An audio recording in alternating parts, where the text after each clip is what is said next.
இடத்துக்கு போனாலும் சிந்தனை முழுக்க தேவனை ஆராதிக்கிறதையும் தேவ சமூகத்திலும் இருக்கணும். கர்த்தர் எனக்கு கொடுத்த சபையை நேசிக்க தெரியணும். நேற்று உபவாச ஜெபத்தில் அதான் செய்தி. எங்கேயோ போய் அப்படி கிளம்பி போயிடுறது இல்லை. எங்கு போனாலும் எங்கு வந்தாலும் கர்த்தர் எனக்கு கொடுத்த ஆலயத்தில், கர்த்தர் எனக்கு கொடுத்த சமூகத்தில் நான் ஆராதித்து விட்டு தான் அடுத்து எந்த காரியத்துக்கும் செல்வேன்.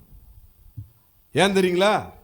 இப்போ ஒரு கர்த்தருடைய பிள்ளை வேறு எங்கேயாவது போக முடியும், அது தவிர்க்க முடியாத சூழ்நிலை, அது வேறு தவிர்க்க முடியாத சூழ்நிலை. நான் வாலிபனாக இருந்தபோது படித்து முடித்து விட்டு வேலைக்கு போக வேண்டும். நான் வேலைக்கு போகலை, வேலைக்கு போகலன்னு சொல்லி வீட்டில் பெரிய பிரச்சனை பண்ணுவாங்க என்னோட தகப்பனார். அது நியாயமானது, தவறு ஒன்றும் இல்லை. நான் வேலைக்கு போகாமல் வீட்டிலேயே இருப்பேன். என்ன காரணம் தெரியுங்களா? கர்த்தர் எனக்கு கொடுத்த சபையை விட்டு விட்டு இன்னொரு இடத்திற்கு போவதற்கு மனதில்லாமல் வேலைக்கு போகாமலே இருந்தேன். லெட்டர் மேல் லெட்டர் என் ஃப்ரெண்டுங்களாம் அனுப்புவாங்க. சென்னையில், ஆவடியில், அம்பத்தூரில், அங்கே எஸ்டேட்டு, அந்த சென்னையில் போய் இந்த ஐடி படித்தவங்க, டிப்ளமா படித்தவங்க, இன்ஜினியரிங் படித்தவங்கலாம் அவங்களுக்கு தான் தெரியும் அதனுடைய விவரம். அங்கே நிறைய எஸ்டேட் கம்பெனி நிறைய இருக்கும்.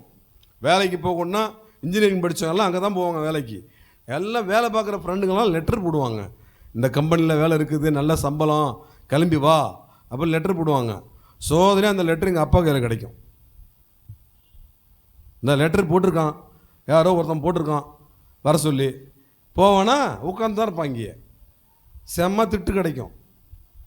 ஒரே காரணம், கர்த்தர் எனக்கு கொடுத்த சபை விட்டு போவதற்கு மனதில்லாமல் வெளியில் வேலைக்கு போகாமல் இருந்தான். ஒரு முறை என்னாச்சு தெரியுங்களா? பயங்கர பிரச்சனை வீட்டில், பயங்கர பிரச்சனை. இனி வீட்டிலே இருக்கக்கூடாது அப்படி முடிவெடுக்கக்கூடிய அளவுக்கு நான் என் வேலைக்கு போகாததினால் அப்படி ஒரு பிரச்சனை என்னை சூழ்ந்தது. அன்றைக்கு ரொம்ப மனசோர்வோடு நானும் என் கூட வருகிற சகோதரர் ஆரோக்கிய தாஸ் 2 பேரும் சைக்கிளில் வருவோம். சைக்கிள் தாஸ் பிரதர் சைக்கிள் விட்டுருக்காப்புல நான் உட்காந்துருக்கேன். நான் எப்போதுமே ஆராதனைக்கு வரும்போது ஏதாவது பாட்டு பாடிக்கிட்டு அப்படியே கர்த்தரை ஸ்தோத்திரம் பண்ணிட்டே வருவேன். ஒரு கொஞ்சம் தூரம் வரைக்கும் வந்துட்டு அப்புறமா என்னண்ணா ஏன் இன்றைக்கி ஒரு உடம்பு சரியில்லையா? எப்போதுமே பாட்டு பாடிக்கிட்டு நல்லா சந்தோஷமாக நல்லா உற்சாகமாக இருப்பீங்க, நீங்கள் டல்லாக இருக்கீங்க, ஒரு பாட்டு சத்தத்தையும் காணோம், அமைதியாக இருக்கீங்க, ஏதாவது பிரச்சனையா, ஏதோ உடம்பு சரியில்லைன்னா? இல்லை ஒன்றும் இல்லைன்னு சொல்லிட்டேன். கவனிங்க நல்லா. சபைக்கு வந்தேன், வந்து முழங்கால் போட்டு ஆரம்ப ஜெபத்தில் ஆண்டுட்டு அழுதான்.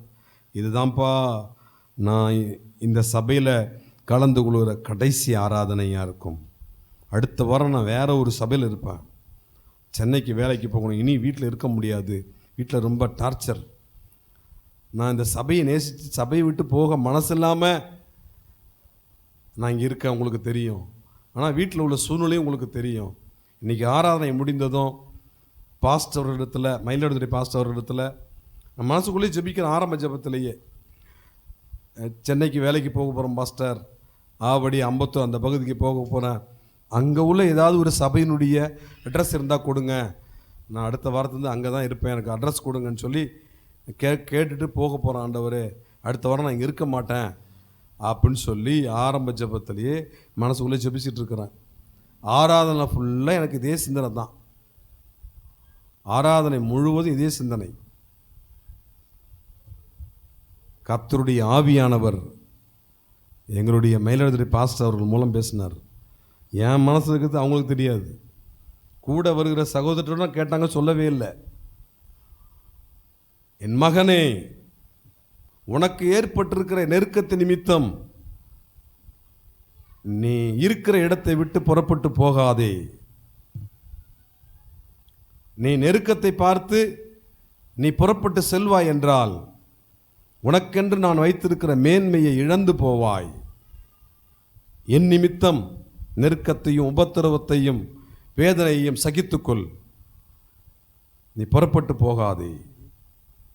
கர்த்தர் பேசுகிறாருங்க. அமைதியாக இருந்துட்டான். ஏன் தெரியுமா? நான் இன்னொரு சபைக்கு சென்றிருந்தால் கர்த்தர் என்னை ஊழியத்திற்கு அழைத்திருக்க முடியாது. கர்த்தர் எனக்கு கொடுத்த என்னுடைய சபையில் இருந்து என்னுடைய ஊழியக்காரர் மூலம் தான் கர்த்தர் என்னை அழைக்க முடியும். ஊர் ஊரா சுற்றிக்கிட்டு இருந்தாக்கா, ஊர் ஊரா ரவுண்ட் அடிச்சுக்கிட்டு இருந்தாக்கா கர்த்தர் பேச முடியாது. உங்கள் அப்பா அம்மா தான் உங்களுக்கு உரிய ஆகாரத்தை உங்களுக்கு போட முடியும். என் பிள்ளை பலவீனமான பிள்ளை, கொஞ்சம் முட்டு ஒரு ஆம்லெட் போட்டு கொடு. என் பிள்ளை ரொம்ப சரியாக சாப்பிடலை, இடையில ரொம்ப நாளாக உபவாசம் அடிக்கடி இருந்தது, கொஞ்சம் என்ன மீன் சமைச்சு கொடுக்கணும். சிக்கன்லாம் வியாதி, ஆமாம் அது வியாதி, அதெல்லாம் ஒரு உணவை சேர்த்துக்காதீங்க. பிள்ளைக்கு நெஞ்சு எலும்பு எடுத்து சூப் வச்சு கொடு, ஆட்டுக்கால் வாங்கி சூப் வச்சு கொடு அப்படின்னு சொல்லி அப்பா அம்மா பேசிக்குவாங்க, செஞ்சு கொடுப்பாங்க. ஹாஸ்டலில் போய் இருந்து பாருங்களாம், ஐயோ நம்ம கஸ்டமர் ரொம்ப டல் ஆகிட்டாங்க, சூப் வச்சு கொடுக்கணும். நம்ம கஸ்டமருக்கு பிரியாணி, மட்டன் பிரியாணி கொடுக்கணும். நம்ம கஸ்டமருக்கு ஆம்லெட் போட்டு கொடுங்க. கொடுப்பாங்களா ஹாஸ்டலில்? உங்கள் அப்பா அம்மா தான் கொடுப்பாங்க. இருக்க வேண்டிய இடத்துல இருந்தால் தான் கர்த்தர் பேசுவார். இருக்க வேண்டிய இடத்துல இருந்தால் தான் கர்த்தர், உங்களுடைய ஆவிக்குரிய தகப்பன் மூலம் கர்த்தர் பேசுவார். கர்த்தர் எனக்கு கொடுத்த சபையில், கர்த்தர் எனக்கு கொடுத்த என்னுடைய ஊழியர் மூலம் ஊழிய அழைப்பை கர்த்தர் உறுதிப்படுத்தினார், பேசினார். இன்றைக்கு ஊழியத்தில் இருக்கிறேன். நான் நெருக்கத்தையும் பிரச்சனையும் பார்த்து புறப்பட்டு போயிருந்தால் வேலைக்கு போயிருப்பேன், சம்பாதிச்சிருப்பேன். அதுக்கு பிறகு எவ்வளோ வேலைகள்லாம் வந்துச்சு, பல வேலைகள்லாம் வந்துச்சு, எங்கேயோ போயிருக்கலாம், உலகத்தில் தான் எங்கேயோ போயிருக்கலாம். ஆனால் ஆண்டவர் விட்டே போகக்கூடிய ஆபத்து வந்திருக்கும், பரலோகத்தை இழந்து போகக்கூடிய ஆபத்து வந்திருக்கும். கர்த்தர் கொடுக்கிற சபையில், கர்த்தர் கொடுத்த சபையில், கர்த்தர் கொடுத்த ஊழியரிடத்தில் இருப்பதுதான் பாதுகாப்பு. நான் சுயநலமாக இந்த சபையில் இருக்கணும் அதுக்கு சொல்ல வரல, என்னை கர்த்தர் நடத்தினதை வைத்து சொல்லுகிறேன். ஏன் அநேகரை கர்த்தர் நடத்த முடியவில்லை? ரவுண்ட் அடிக்கிறது, எல்லார்கிட்டையும் ஆலோசனை கேட்கறது, டிவியில் அவர் என்ன சொல்லுவார், யூடியூப்பில் இவர் என்ன சொல்லுவார், அங்கே என்ன சொல்லுவாங்க, இங்கே என்ன சொல்லுவாங்க, ஏன் தலையில் கையை ஊற்றி ஜெபம் பண்ணி சொல்லுங்க, அதெல்லாம் தூக்கி போட்டுறணும். என்னோடு பேசும் தெய்வமே, என்னோடு பேசும் தெய்வமே, என்னோடு பேசும் தெய்வமே, என்னோடு பேசும் தெய்வமே அப்படின்னு சொல்லி ஆண்டோட ஜெபம் பண்ணி பாருங்க, பேசுவார். அல்லேலூயா. அங்கங்கே ரவுண்ட் அடிச்சுட்டு நிற்காதீங்க. அல்லேலூயா. என்ன யார் எங்கே பேசுவாங்க, எப்படி பேசுவாங்க, அலையாதீங்க, அது வேஸ்ட்டு. கர்த்தர் நோக்கி ஜெபம் பண்ணுங்க, கர்த்தர் உங்களோடு பேசுவார். கர்த்தர் நோக்கி ஜெபிங்க, வேதத்தை நல்லா படிங்க, ஆராதனை மிஸ் பண்ணாமல் கலந்துக்குங்க, சபை நிகழ்ச்சிகள்லாம் மிஸ் பண்ணாமல் கலந்துங்க. கர்த்தர் பேசுவார், கர்த்தர் நடத்துவார், அவர் எல்லாம் பார்த்து கொள்வார். அல்லேலூயா.